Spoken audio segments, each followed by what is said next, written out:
4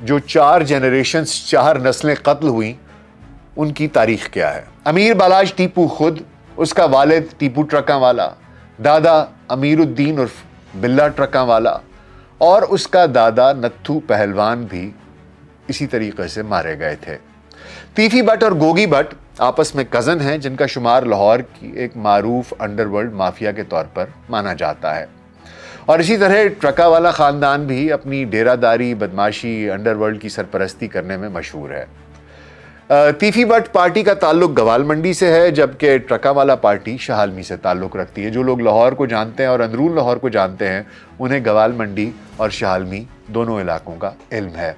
ان دونوں پارٹیوں کے درمیان دشمنی کا آغاز 25 سال قبل ہوا تھا، تاہم بالاج ٹیپو کا پردادا نتھو پہلوان اس دشمنی کی بھینٹ نہیں چڑھا تھا۔ دراصل نتھو پہلوان پاکستان بننے کے کچھ ہی عرصے کے بعد گوال منڈی کے علاقے گرو ارجن نگر میں ایک شخص پونچا پہلوان کے ہاتھوں مارا گیا تھا، جس نے نتھو پہلوان کو توڑی یعنی کہ بھوسا اٹھانے والی ترنگلی پیٹ میں مار کر موت کے گھاٹ اتار دیا تھا۔ پونچا پہلوان امرتسر سے ہجرت کر کے لاہور آیا تھا اور اس علاقے میں اپنی دھاک بٹھانے کے لیے اثر و رسوخ اور لوگوں میں اپنا روب جمانا مقصود تھا اسے، اور اس وجہ سے اس نے نتھو پہلوان کے ساتھ تھوڑا 36 کا آنکڑا لگایا، اور کیونکہ نتھو پہلوان کی پہلے سے لاہور میں بدماشی تھی اور ڈیرہ داری تھی اور وہ خود کو ایک پہلوان اور بدماش ثابت کرنا چاہتا تھا، اس وجہ سے اس نے نتھو پہلوان کو موت کے گھاٹ اتار دیا۔ میر بالاج کے دادا بلا ٹرکاں والا نے اپنے باپ کے قتل کے بعد قانونی چارہ جوئی تو کی، لیکن جواباً کوئی قتل نہ کیا، اور اپنے کاروبار میں توجہ دی، لیکن صلح بھی نہیں کی۔ علاقے میں چودراہٹ کے باعث بلا پہلوان لوگوں کے معاملات میں فیصلے بھی کیا کرتا تھا، اور ایک فیصلہ ایسا ہی اس کے قتل کا موجب بن گیا۔ اس کے قاتل 2 سگے بھائی حنیفہ اور بابا تھے۔ ان دونوں کا باپ ایدو بلا پہلوان کا ملازم تھا۔ ایک دن اس کے بیٹے اسے ملنے کے لیے آئے تو بلا پہلوان نے ان کے دراز قد اور ڈیل ڈول دیکھ کر ایدو سے کہا کہ دونوں بیٹوں کو اس کے ہاں ہی رکھ لو، جس پر ایدو راضی ہو گیا۔ دونوں بھائی بلا ٹرکاں والا کے پاس کام کرنے لگے، جس دوران ان کی دوستی بلا ٹرکاں والا کے بیٹے ٹیپو ٹرکاں والا سے ہو گئی۔ علاقے میں فائرنگ کرنا اور دھونس بٹھانے کا عمل بھی شروع ہو گیا۔ اسی دوران ایک مقدمے میں تینوں گرفتار ہوئے تو بلے پہلوان نے اپنے بیٹے ٹیپو کو تو رہا کروا لیا، مگر حنیفہ اور بابا کی ضمانت نہ کروائی، جس کا انہیں رنج تھا۔ دوسری جانب گوال منڈی گروپ یعنی کہ تیفی اور گوگی بٹ بھی تقویت پکڑ چکا تھا اور علاقے میں چودراہٹ کے لیے پر پھیلانا شروع کر دیے تھے۔ معاملہ چل نکلا تو حنیفہ بابا کی ضمانتیں بھی ہو گئیں، مگر وہ بلا ٹرکاں والا کے پاس واپس نہیں گئے اور گوال منڈی گروپ میں شامل ہو گئے۔ دل میں رنجش تھی۔ ایک دن بلا ٹرکاں والا اپنے اڈے میں صبح کے وقت چارپائی پر بیٹھا اخبار پڑھ رہا تھا کہ دونوں بھائیوں نے آ کر اسے فائرنگ کر کے قتل کر دیا۔ بلا پہلوان نے قتل کے 1 ہفتے کے بعد اپنے دل کا بائی پاس کروانا تھا۔ اس کے دل کے 3 والوز بند تھے۔ بلا پہلوان قتل کیس میں گوال منڈی گروپ کا نام آتا رہا۔ ٹیپو پہلوان اپنے باپ کے قتل کا مدعی تھا۔ باپ کے قتل کے بعد اس نے ٹرک اڈے اور ڈیرے کا سارا نظام سنبھالا، مقدمے کا مدعی بھی تھا۔ دشمنی میں مزید خوفناک حد تک اضافہ ہوتا چلا گیا۔ کئی لوگ قتل ہوئے۔ حنیفہ اور بابا سمیت درجن سے زیادہ لوگ پولیس مقابلوں میں مارے گئے۔ انڈر ورلڈ رابطے بھی بڑھتے گئے، شوٹر بھی ہائر کیے گئے۔ علاقے میں خوف کی فضا تھی۔ ٹیپو ٹرکاں والے پر بھی 3 قاتلانہ حملے ہوئے، جن میں سے ایک میں وہ شدید زخمی بھی ہوا، مگر چوتھے حملے میں لاہور ایئرپورٹ کے قریب فائرنگ کے نتیجے میں قتل ہو گیا۔ اس کے قتل کا مقدمہ بھی گوال منڈی گروپ کے خلاف درج ہوا۔ ٹیپو نے اپنے بیٹے بالاج کو تعلیم کے لیے دبئی بھیج رکھا تھا۔ ٹیپو کے 3 بیٹے ہیں، ایک بالاج ٹیپو، دوسرا مصب ٹیپو اور ایک تیسرا بیٹا ہے۔ بالاج کے دونوں بھائی قانون کی اعلیٰ تعلیم حاصل کر رہے ہیں۔ بالاج نے باپ کے قتل کے بعد دشمنی اور ڈیرے کے انتظامات سنبھالے۔ چند سال قبل اس نے اپنے دوستوں کے ہمراہ تیفی اور گوگی بٹ کے گھروں پر فائرنگ بھی کی۔ اس کے علاوہ اس نے دوستیاں بنائیں اور اپنے علاقے میں ساکھ بنانے کے لیے لوگوں کی مدد کرنے کا سلسلہ بھی شروع کیا، اور اسی مدد کرنے کے سلسلے میں احسن شاہ بھی اس کے ساتھ ساتھ ہوتا تھا۔ ٹیپو ٹرکاں والا قتل کیس کا فیصلہ آخری مراحل میں تھا اور یہ کہا جاتا تھا کہ مقدمے میں نامزد ملزمان کو سزائیں ہو جائیں گی، مگر 18 فروری کی رات اپنے باپ کے کیس کی پیروی کرنے والا امیر بالاج ٹیپو بھی گولی مار کر ہلاک کر دیا گیا۔ اس وجہ سے بھی کہ ٹرکا والا جو فیملی ہے اس نے جواباً اس طرح سے بدلہ نہیں لیا، وہ عدالتوں میں جا کر انصاف مانگتے رہے، اور اس وجہ سے بھی کہ ایک نوجوان پڑھا لکھا سلجھا ہوا جو شاید دل سے یہ چاہتا تھا کہ یہ معاملات، یہ دشمنداری اب ختم ہو جائے، اس بچے کو بہت ہی جمع سالی میں موت کے گھاٹ اتار دیا گیا۔ اور دل اس سے بھی زیادہ تب دکھا جب یہ علم ہوا کہ اس کا ایک دوست جس پر کہ وہ اعتماد کرتا تھا، جس کو کہ وہ اپنا بھائی سمجھتا تھا، کہا یہ جاتا ہے کہ دنیا میں سب سے تکلیف دہ بیٹریلز ہوتے ہیں، دھوکے ہوتے ہیں، اور شاید آپ کو اپنے نقصان کی اتنی تکلیف نہیں ہوتی، شاید جسمانی زخم اتنی تکلیف نہیں دیتا جتنا کہ دھوکہ دیتا ہے۔ تو اس وجہ سے اور بھی دکھ تھا کہ اس کو دھوکہ دیا گیا۔ بہرحال اب خبر یہ ہے کہ احسن شاہ اپنے انجام کو پہنچا ہے۔ اب اس کی موت کا کون ذمہ دار ہے؟ کیا واقعی اس کے بھائیوں نے اس کو چھڑانے کی کوشش کی اور فائرنگ کے تبادلے میں اس کی موت واقع ہوئی، کہ بقول اس کی والدہ کے کیا اس کے الزامات درست ہیں، اور کیا واقعی میں کوئی ایک پولیس مقابلہ ہوا، اور یا تو تیفی بٹ، گوگی بٹ فیملی یا ٹرکا والا فیملی میں سے کسی نے اپنا اثر و رسوخ استعمال کر کے اسے کسی پولیس مقابلے میں مروا دیا۔ اب یہ تو وقت ہی بتائے گا کہ کیا حقیقت ہے اور کیا فسانہ ہے۔ فی الحال تک کے لیے اتنا ہی۔ اپنا بہت خیال رکھیے گا۔ شکریہ۔